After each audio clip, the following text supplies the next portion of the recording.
Hey everyone, Michael Beresford here from OpenCorp for today's Property WOD. Great to have you along.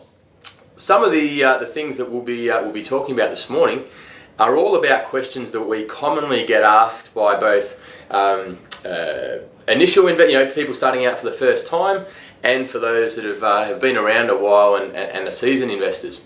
Now, the thing that we'll be talking about today really relates to borrowing capacity. So as we've talked about, those that have been to our workshops, borrowing capacity is the key, and understanding that first and foremost is the first step that any potential investor should undertake to understand what's possible from a finance perspective.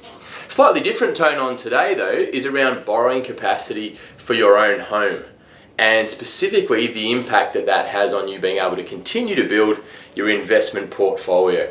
Okay, now there'll always be slight variations in this stuff, guys, depending on income, existing portfolio and so on. So this is more generic guidance for you, but the way that the banks typically work out borrowing capacity, okay, is on a ratio of about 4:1. So what I mean by that is if your borrowing capacity is $500,000 for your own home, then multiply that by 4, and that would give you a borrowing capacity for investment of about $2 million.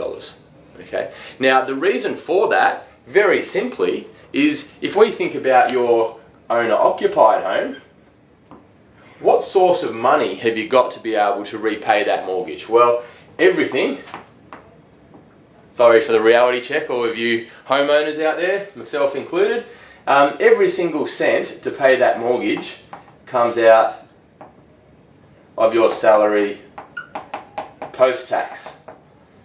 Okay, so Scott Morrison and Malcolm Turnbull take their slice, they leave you with the rest, and you're using just that source of money to pay the mortgage. So there's a much greater cash flow requirement out of pocket to fund your own home.